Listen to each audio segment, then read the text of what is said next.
Une sourde inquiétude traverse actuellement notre époque.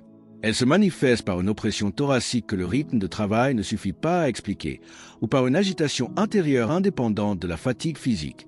De nombreuses âmes partagent la certitude que le monde converge vers un dénouement majeur, bien plus imminent que ne le laissent transparaître les gros titres des médias.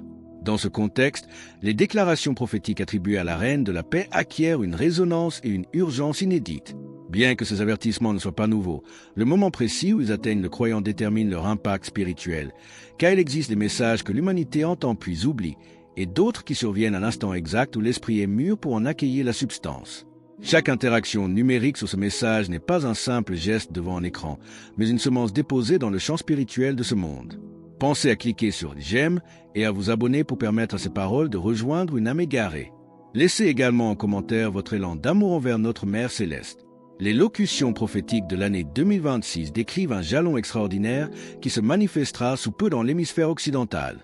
La Vierge Marie a annoncé qu'un signe surnaturel visible de tous viendra transpercer le firmament. Selon la convergence des témoignages mystiques récents, le ciel a choisi une nation spécifique au cœur des terres d'Amérique latine pour accueillir la manifestation initiale de ce prodige céleste. Ce phénomène grandiose portera en lui un avertissement solennel pour réveiller une humanité assoupie par le matérialisme et le sécularisme. De quelle manière cette élection mystique s'inscrit-elle dans la géographie spirituelle de notre temps? Le discernement des manifestations prophétiques met en évidence un choix divin posé sur un territoire marqué par une histoire de foi profonde, mais actuellement éprouvé par de lourdes crises morales et structurelles. Les révélations s'accordent à désigner l'Équateur comme le berceau géographique de ce premier prodige visible.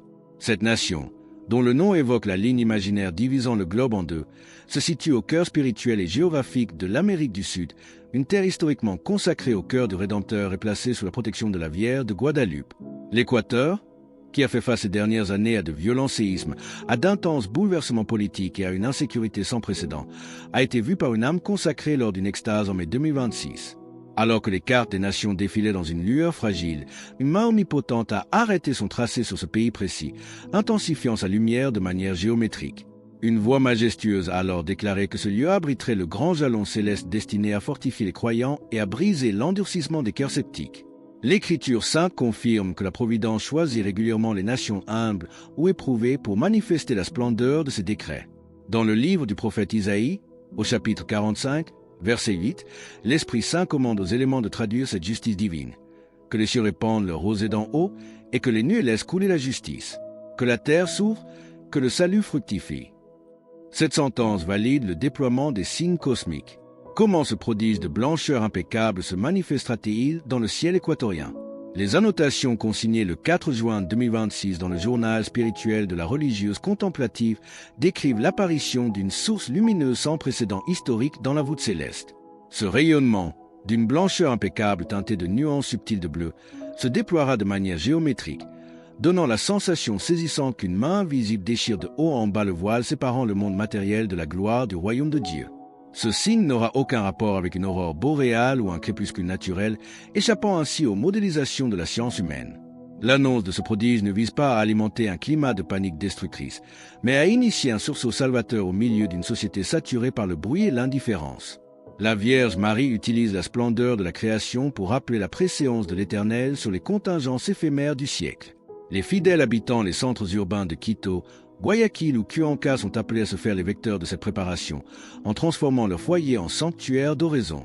La reine de la paix demeure aux côtés de ses enfants à la manière d'une mère attentive, veillant à ce que la clarté divine triomphe infailliblement des ombres de l'histoire. Si vous choisissez aujourd'hui d'accueillir ces avertissements avec gravité pour réformateur votre propre conduite et préserver votre maison des égarements de notre siècle, manifestez votre décision en inscrivant Amen dans les commentaires ci-dessous. Face aux distractions mondaines qui affaiblissent l'appareil intérieur de l'homme, la pédagogie mariale insiste sur la vigilance de la conscience. Quels sont les pièges subtils que l'adversaire déploie pour refroidir la dévotion des familles? La tiédeur spirituelle s'installe rarement par de grandes ruptures brutales, mais s'infiltre plus sûrement par l'accumulation de petites négligences quotidiennes et de distractions anodines. L'adversaire cherche à saturer l'esprit des croyants par le biais des soucis matériels, de la quête exclusive des richesses, du divertissement permanent ou de la recherche de la validation humaine. En remettant l'oraison à plus tard sous prétexte de fatigue ou d'obligation temporelle, le cœur se refroidit progressivement, devenant incapable de capter les mouvements de la grâce. Le Christ enseigne que la véritable force ne réside pas dans l'autosuffisance ou l'arrogance intellectuelle, mais dans l'humilité de reconnaître notre dépendance quotidienne envers le Créateur. Celui qui sait s'incliner dans le secret de sa chambre pour méditer la parole s'élève fortifié pour affronter les épreuves de l'existence. La Vierge Marie exhorte ses enfants à ne pas attendre les bouleversements cosmiques pour réformer leur vie morale, mais à engager cette métamorphose dès l'instant présent par une charité active et un pardon mutuel. Chaque décision prise au sein de l'intimité domestique possède des répercussions métaphysiques directes sur la solidité de l'Église domestique. Choisir la vérité évangélique lorsque la culture majoritaire célèbre le relativisme ou l'égoïsme constitue un acte de résistance spirituelle indispensable. De quelle manière l'oraison du Saint-Chapelet agit-elle comme l'instrument privilégié pour dissiper la confusion ambiante et recentrer le foyer sur l'essentiel? La récitation fervente du rosaire représente une barrière spirituelle majeure contre les insinuations de l'incrédulité, chaque Ave Maria agissant comme une lumière projetée sur les sentiers obscurs de notre époque.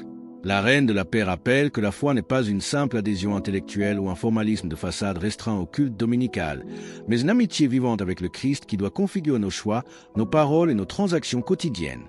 Le vide existentiel qui ronge les cœurs ne saurait être comblé par les biens matériels. La recherche excessive du succès éphémère ou des applaudissements du monde laisse l'âme assoiffée, car aucune réalité créée ne peut usurper la place réservée au Créateur dans l'architecture spirituelle de l'être humain. L'examen de conscience régulier et la fréquentation des sacrements permettent de réorienter nos priorités avant que le tumulte séculier n'éteigne la flamme de la dévotion familiale. Cette exigence de conversion requiert une attention particulière, portée à la qualité du silence intérieur, indispensable pour entendre les requêtes divines. Pour rejoindre notre communauté et ne manquer aucune histoire inspirante, pensez à cliquer sur « J'aime » et à vous abonner. Le détachement des illusions du siècle fortifie l'esprit face aux incertitudes de l'avenir. De quelle manière les signes du firmament doivent-ils être interprétés par le croyant pour éviter les dérives de la curiosité stérile? L'observation des phénomènes cosmiques ou des avertissements prophétiques ne doit jamais dévier vers une curiosité anxieuse ou une spéculation stérile sur les calendriers, car l'esprit de peur ne provient pas de la divinité. Le ciel invite les serviteurs vigilants à interpréter les signes du firmament comme un appel pressant à la responsabilité intérieure et à la maturation de leur foi. La véritable sécurité de l'âme ne dépend pas de sa connaissance de l'avenir, mais de sa conformité actuelle aux exigences de l'Évangile. Lorsque le cœur est solidement ancré dans la grâce sacramentelle, aucune tempête extérieure ou bouleversement des nations ne peut altérer sa paix théologale. Les phases de sécheresse spirituelle ou les tribulations collectives font partie intégrante de la pédagogie divine, agissant comme des purifications nécessaires pour éprouver la pureté de notre amour, indépendamment des consolations sensibles. La persévérance au milieu du silence divin forge les grands témoins de l'histoire sainte. L'édification d'une vie sainte commence par des réformes très simples au sein des foyers. Réapprendre à s'écouter mutuellement, bannir l'irritation des conversations courantes et prier ensemble sous le regard du Très-Haut.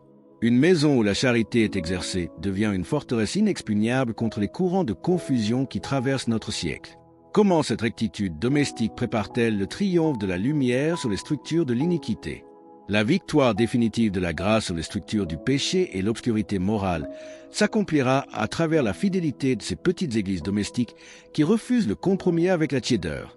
En plaçant l'amour divin au-dessus des succès éphémères du monde, les familles chrétiennes collaborent activement au déploiement du dessein bienveillant de la Providence.